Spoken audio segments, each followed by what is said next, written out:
In this video, I'm going to show you how to use black watercolour and how to paint black feathers too.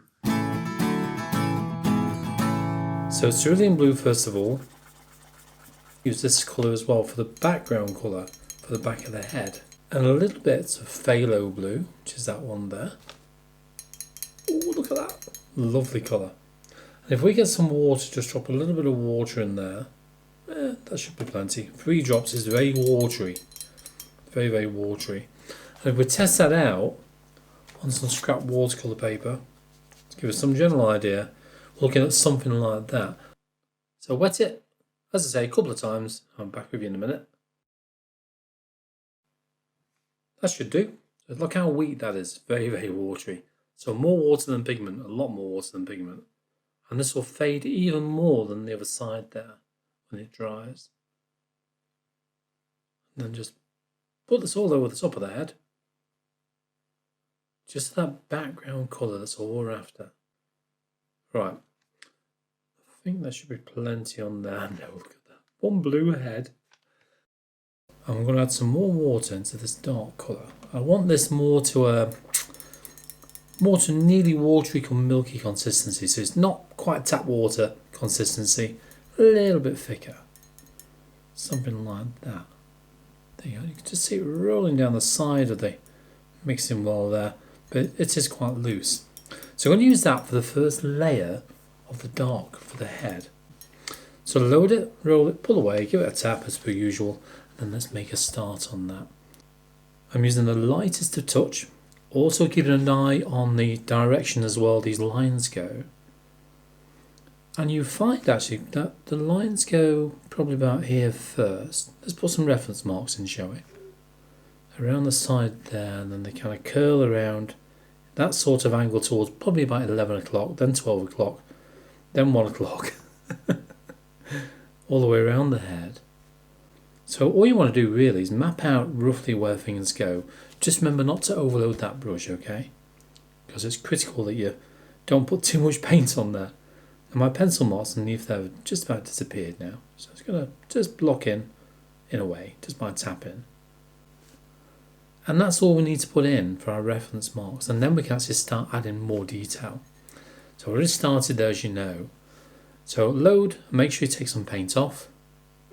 And then very lightly, just go over the top, like I'm doing now, look. Crisscrossing all the time.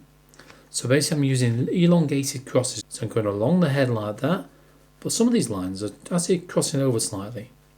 So elongated crosses like so, and that's what I'm doing, very fine. So keep the lines nice and thin, nice and fine, the lightest of touch. Don't sneeze, whatever you do. Because you get some very thick lines that way, won't you? Yeah, And just around there.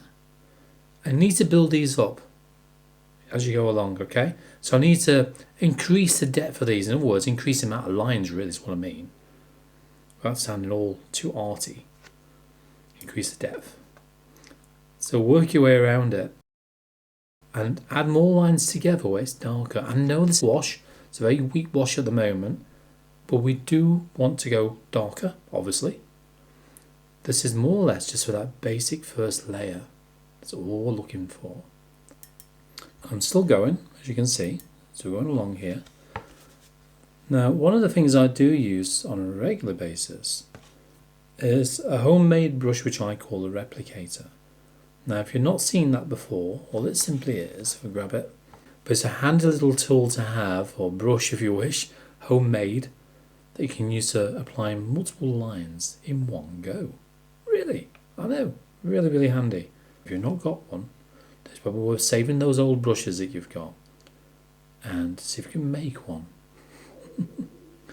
Right, you can see I'm just working down below the beak now. Adding these small lines. Now, it's so easy, you know, when you're working on this, or anything when you're working on lots of lines. Just think, okay, let's just block it in quickly. With loads and loads of quick lines. No, take your time with it. This is just that first layer, remember. And you can have as many layers as you want to when you're working with detail.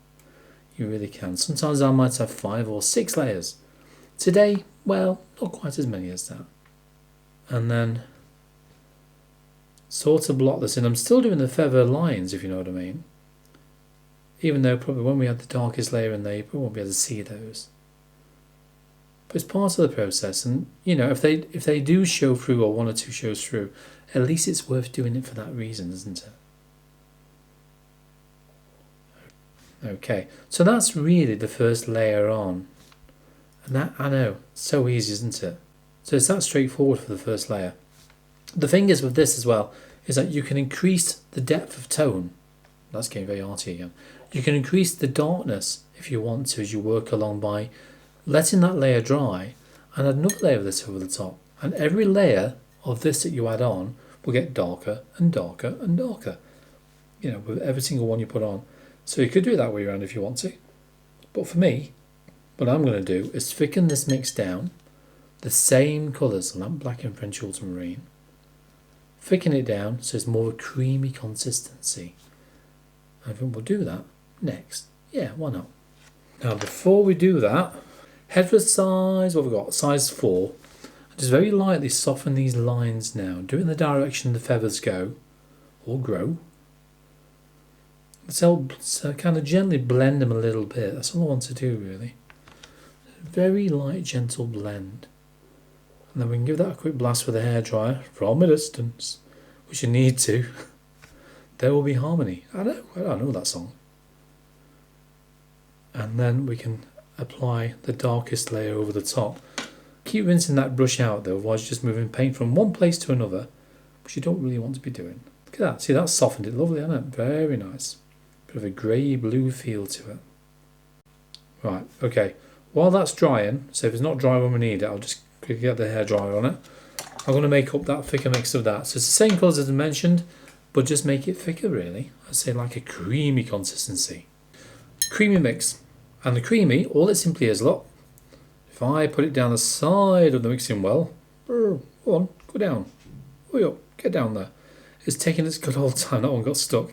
It's good old time going down there. So it's not thick, but it's creamy. In other words, you can paint with it without the line breaking, if you know what I mean. So I can paint a straight line, or a line, won't be straight, without that line breaking too much, apart from the texture of the paper.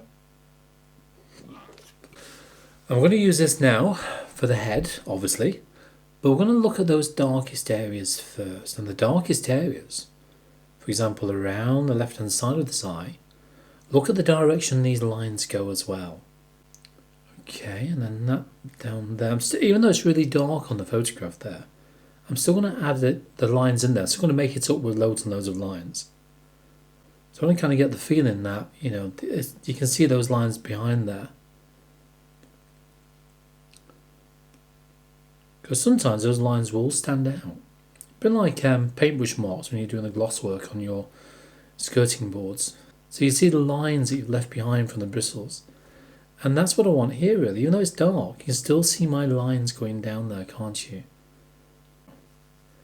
Okay, let's start building up the details now.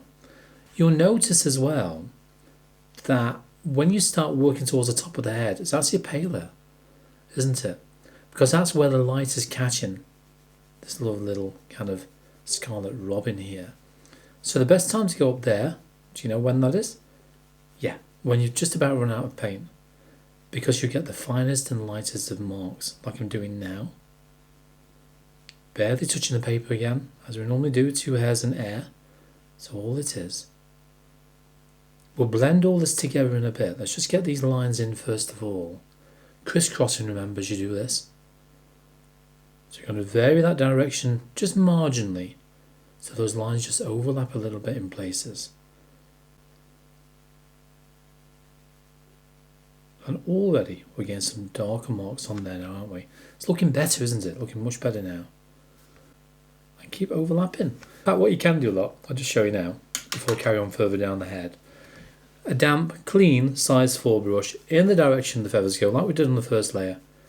Very lightly, 2 hairs in air again, just barely touching it. Just touch that line and details there. Wash out, come back in, semi-dry again. Do the same again, and this will help you determine once it's dry if you need any more dark lines in there as well. So you still see the lines, but they're just a little bit softer really. That's all they are. Something like that. There you go. Now sometimes you can afford to overload the brush, just a little bit anyway, still roll it off there. For those darker areas around here, so it's really dark underneath the beak. So you can use I've run out of paint already. You can use the darker mix or the thicker mix. It's all the same colour really, isn't it? Just underneath here.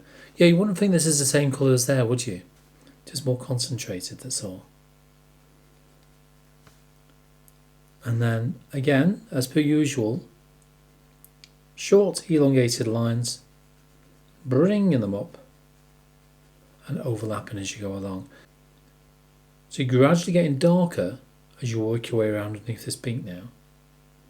And you do that by having a little bit more paint on the brush, but also increasing the amount of lines as well. And that's all I'm doing, both those methods, as I work my way around here. And then that will start to give you the shape which you need for this head as well.